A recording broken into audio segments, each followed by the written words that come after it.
Vince McMahon was supervising night one of WWE WrestleMania 39. There's a major update on Drew McIntyre's WWE future. There's also an injury update on AEW's Matt Jackson, and Impact Wrestling's Giselle Shaw was verbally abused by Rick Steiner on Friday in a very troubling story. Hello and welcome to the Solo Sunday News here with myself, Andrew Pollard, at What Culture Wrestling. Be sure to like, subscribe, share, turn notification bells on, all of that jazz, but most importantly, make sure you're having the best possible day. Whether you're doing something, whether you're doing nothing, I hope it goes as well as possible for you. And if things aren't going so well, I hope they turn around quick for you. This WrestleMania weekend, night one of WrestleMania 39 is in the bag, in the record books, is done, is dusted, was a very, very entertaining show for me. I really enjoyed it. There was a lot to like from there. I won't dive too much into WrestleMania because we have a What Went Down video, Adam Wilborn live on location outside SoFi Stadium, so go and check that out for all of your WrestleMania 39 night one reactions. But I am going to talk about Vince McMahon being at WrestleMania 39. Now, it was known that Vince was at SmackDown on Friday, and he was in attendance at WrestleMania the first night, and one has to presume as well he'll be there today for night two of WrestleMania. But this update comes from PWInsider.com, where this time, because remember, Vince McMahon was at a Raw taping in Boston last month, I believe it would have been, in March, and he was not hands-on at all. He was just there, basically supposedly was there visiting John Cena. That was the reason for him being at Raw, and he didn't get involved in pretty much anything. That's, I mean, if you're supposed to believe the official line and all of this. But this time at WrestleMania, the report from this quotes here from, like I said, from PW Insider, McMahon is said to have been much more involved last night than he was when he attended Raw in Boston, and several sources told the outlet that Vince even had his own office backstage at WrestleMania, and this office was very close to the gorilla position. On top of that, McMahon could be heard on the headsets early in the night and was giving feedback and asking questions. One source also told PW Insider that the disgraced chairman was supervising the show rather than just hanging out. So, yeah, this, I mean, as I mentioned there, alluded to, the official company line on Vince McMahon is that he is not involved in the creative capacity, he is not involved with talents, he is not involved with the running the show. McMahon came back to the company at the turn of the year, basically to facilitate the sale of WWE and also to oversee new TV rights negotiations. Not sit at WrestleMania in the gorilla position on a headset, supervising the biggest show of the year. So I don't know what we make of this one. It's, I mean, did you really think that Vince McMahon would let a WrestleMania go by without him being around somehow? His baby, his creation. Yeah, I think I'm going to go all NWO, spin my chair around and poison that old jazz from back in what, 2002? Definitely 2002. Anyway, on to our next story, and there's an update on a man who is due to do battle later today, and that is Drew McIntyre. This comes from Fightful Select, and it's regarding Drew McIntyre's future with WWE. Now, there were rumblings that McIntyre's contract maybe has a year left on it with WWE, and this Fightful report notes that a little bit more specific, he's believed to have 9 months left of his current WWE deal, and also there was a line here about where are we? Basically the deal is expected to be up by the end of the year.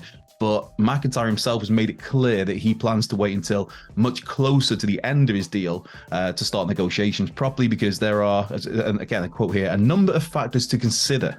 And Drew McIntyre is apparently one of dozens, I think was the phrase I saw used, of wrestlers at WWE whose contracts are due to expire by the end of next year, 2024. So there's a whole bunch of wrestlers who could become free agents by the end of next year. Drew McIntyre, though, should be by the end of this year. Of course, WWE are very eager to keep Drew McIntyre, a two-time world champion now, of course. So it remains to be seen what happens on this one. I mean, I don't particularly think Drew McIntyre is going to go anywhere, but as we saw with Randy Orton, there's a great bargaining chip out there now. That bargaining chip is the prospect of going to AEW. So you just use that to get yourself the best possible deal with WWE. And I think that is exactly what Drew McIntyre will do. I mean, he is a main event talent these days, and he obviously should be entitled to a main event deal. Now, Now, in terms of main eventers in AEW, many will see the Young Bucks as the main event act, and they are, rightly so. And Matt Jackson, though, is injured at the moment. This came about on, was it 2 weeks ago, when the Bucks were attacked at the beginning of the show on Dynamite, and they were both loaded up into ambulances. Might have been 3 weeks ago. Who cares? It's storyline injuries, but Matt Jackson's injury is a very real one. He has got a partially torn bicep, and we've already heard that he doesn't want to undergo surgery, and instead he's just going to try and rehab that injury. And Dave Meltzer on the latest episode of Wrestling Observer Radio has an update on this situation. That the expected time for Matt is 6 to 8 weeks of recovery, and the aim is to have him back in action for Double or Nothing, which takes place on May the 28th. Of course, the stars were lining nicely for a Elite versus Blackpool Combat Club match at some point.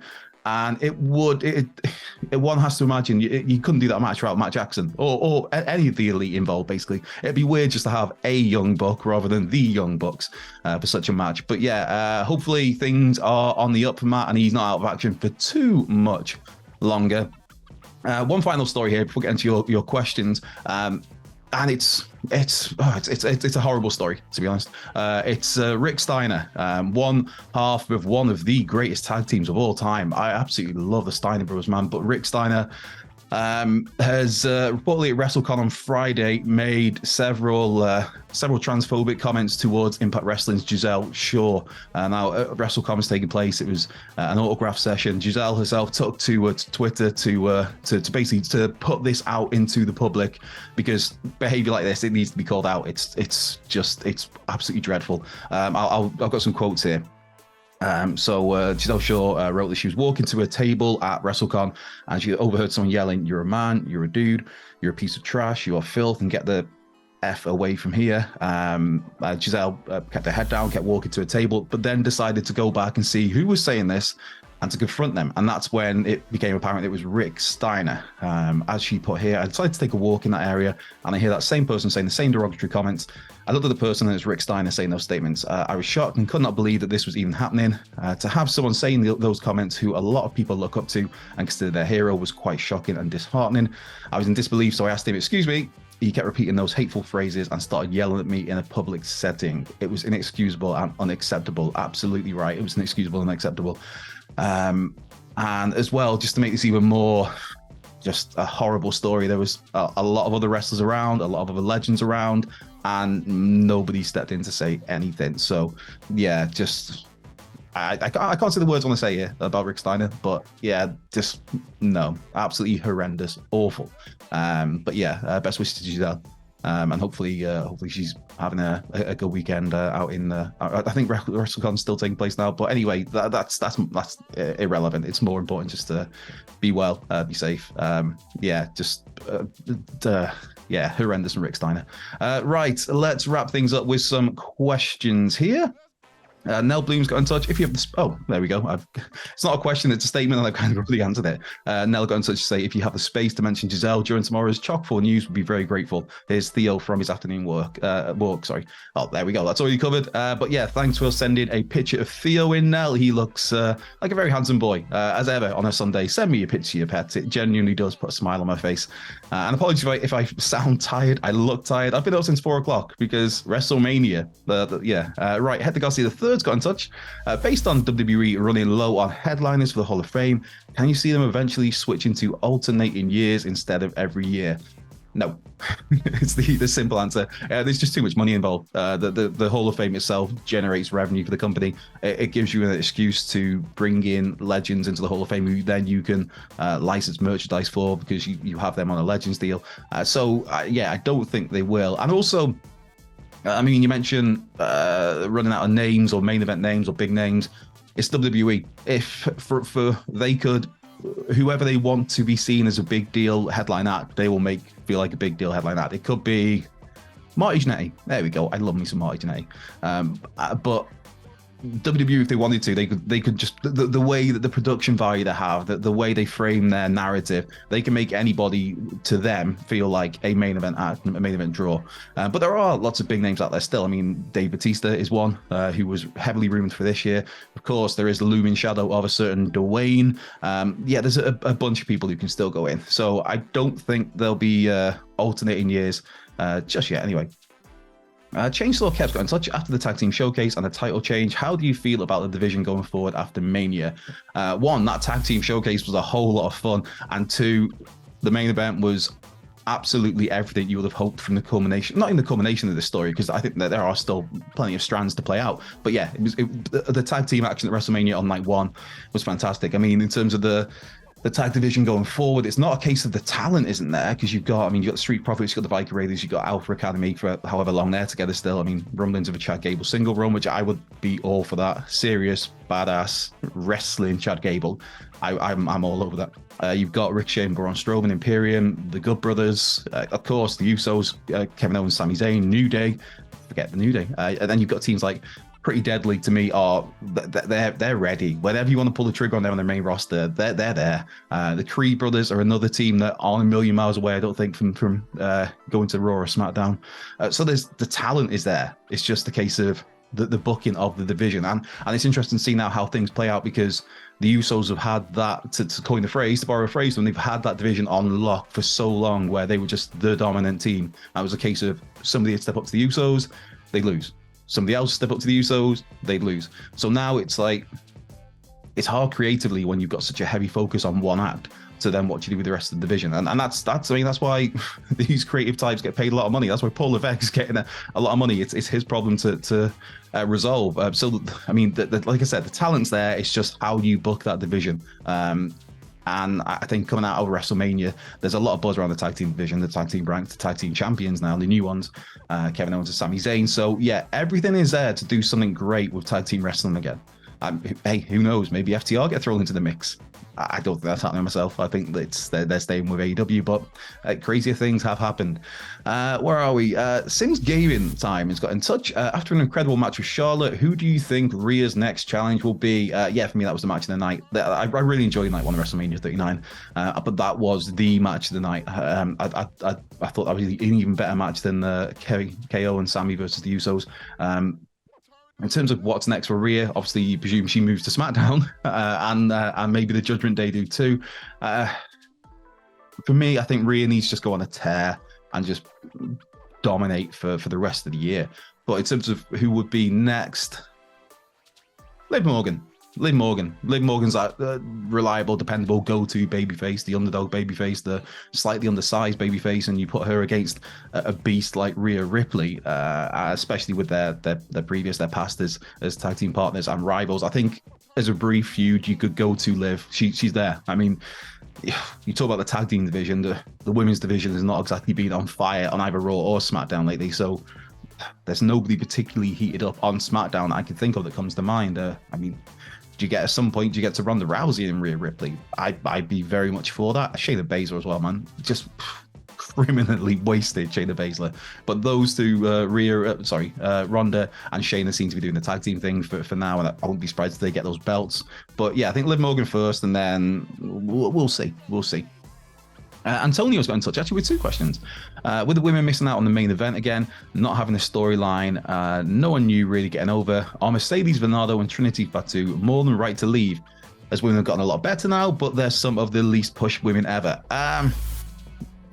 That's a big question. That's a very, thanks for sending that one in, Antonio. I don't know. I mean, it's down to the talent themselves. I mean, depending on what they want to do. And obviously with Mercedes, she's talked for years about wanting to do something with New Japan Pro Wrestling. So I think for her, she was absolutely right to leave, because you're not going to be able to wrestle for New Japan or Stardom while you're under contract with WWE. In terms of Trinity, it remains to be seen where she resurfaces. If she does resurface in pro wrestling, which promotion will it be? Will she just work indie dates? Will she pick and choose? So I think when you ask, was it right for them to leave? I think it depends on their situation. I think for both of them it was, because it made the most sense for them. In terms of their departure and how that ties in with the ladies not main event in WrestleMania, it's a tricky one. It's a very, for me, I would prefer, I think a female main event, a men's main event on each night, regardless of which way around you do it, whether it's night one or it's night two. I do like the idea of having the ladies close out one night, and we've seen that provide gold, and we got gold yesterday, technically this morning, even with Charlotte and Rhea. I mean, that was very much a main event match, just it wasn't in the main event slot. So I would prefer that, but it was just that tricky one. If you have this story that's so white hot in the Usos and Sami Zayn and KO and the greater bloodline, so it's story wise that deserved a main event, because, and that's nothing to do with the talent involved in the ladies match, that's just due to how the feud was booked. It was, I don't know, you had Charlotte as just a drab baby face who was very much leaning towards being a heel. You have it just the handling of it, the build to it wasn't the best. And if we're looking at purely stories, the bloodline stuff is that's dominated WWE for a year or whatever it is. The other question from Antonio: if Roman Reigns loses today to Cody, will that mean this thing ultimately failed because it took him, Cody, leading AEW to be the man, and everyone else has been hurt so badly? Everyone was happy with the main event yesterday, but doesn't it just show that the writing team haven't got any better? Oh, so if Roman loses, does it mean that I'm struggling with this one? Will that mean this thing ultimately failed because it took Cody leaving AEW to be the man and everyone? No, I don't think. I think Roman. I can't see myself how Roman Reigns losing is a failure for anything. I think Roman, in terms of the Roman Reigns character, it wouldn't be a failure because he's had this historic run, this legendary run, this generational run, and also it then has so many questions about what is next for Roman Reigns. If he goes away for a bit and has a couple of months a break, where does he come back? When does he come back? What happens with the bloodline? So if he loses, it's not a failure. And if Roman wins, I think that will be more of a failure, because then you've got that very, very, very real risk of basically making Cody Rhodes Lex Luger in 1994. And nobody wants to be Lex Luger in 1994 or 1993. SummerSlam 1993 was the start of the decline, and then WrestleMania 10, done. And within a year after that, Lex Luger was at the company because they positioned him against this beast monster in Yokozuna, Mr. Fuji Yokozuna. And to have him celebrate a count-out win first, like with the big celebration on his shoulders, but then to lose that title match, could come up short again. Well, it was a DQ, wasn't it? With Mr. Perfect as a ref at WrestleMania 10. That just killed Luger. You can't position somebody as this baby-kissing, granny-hugging, white meat babyface who's against all these odds, and it's been such a nicely done story of this unstoppable monster. You're building somebody as that new big heel, the knight in shining armor. If they come up short, that's it. It's hard to recover from that. So I've gone off track here a little bit, but I don't think there's any way this is to be viewed as a failure, regardless of the result, whether it's Cody that wins or whether it's Roman that wins. Maybe the Roman one, like I said, the failure would be Cody Rhodes. What do you do with that? But I think, yeah, just because Cody left to go to another company, start up his own company, and come back, I don't put that down as any failure. I see your point about all the other people who have Roman Reigns has gone through, because that's the balancing act. Is if you're building a dominant world champion or a dominant anybody, the whole point of the dominance is that other people don't beat them. That's it. They're dominant because they go through everyone. And so you do have, there is that fine line of how many people do we really feed to this guy? How many people do we sacrifice for this guy? Whether it's Drew McIntyre, whether it's Sheamus, whether it's Riddle, whether it's Randy Orton, whether it's whoever, or Shinsuke Nakamura, Cesaro, Daniel Bryan, Edge, all these people that Roman Reigns has gone through, Braun Strowman, Bray Wyatt, all those people lost. And it is like, how can you build credible main eventers if they just keep coming up short? So there's a fine balance in line between that. I see your point there, but I mean, Roman Reigns has been absolute gold. And I'm sure WWE can rehab a lot of those other people I've just mentioned there to have them go after Cody or go after Roman even again. Who knows? Last question here. The one true Aaron Taylor. The one and only. Right. Who will be AEW Tag Champs first? Best Friends or Butcher and the Blade? Oof. I hate to break it to you, Aaron, but I don't think either of those teams are ever going to win the AEW Tag Team titles. If I was going to pick one who would be first, I guess Best Friends a push. But yeah, I think the way that those two teams have been used and positioned, I can't see them being in the tag title picture seriously as serious tag team challenges anytime soon. But that brings a nice end to the Soul Sunday News here with myself, Andrew Pollard at What Culture Wrestling. Be sure to like, subscribe, share, turn notification bells on, and most importantly, have the best possible day. Whether you're doing something, whether you're doing nothing, I hope your day goes very well for you. And if things aren't going well, I hope they turn around sooner rather than later for you. I'm off to drink more coffee. I apologize if this has been a rambly, sleepy, half-assed news video. I've been up since 4 o'clock. Give a man a break. But yeah, have a great Sunday. Have a great rest of your week. Enjoy WrestleMania Night 2. Enjoy all of the wrestling that's taking place this weekend. There is so much I still need to catch up on. It's hectic, but it's a good time to be a wrestling fan. Right, I will catch you next weekend. No, I'm not actually here next weekend. I'll catch you the weekend after that. Yeah, but be sure to go and check out the what went down with Adam Wilborn live from SoFi Stadium. That's on YouTube somewhere. I'm sure there'll be a little clicky box, little pop up. But yeah, I'm rambling now, so I'm gonna go. Have a good day. I'll catch you soon.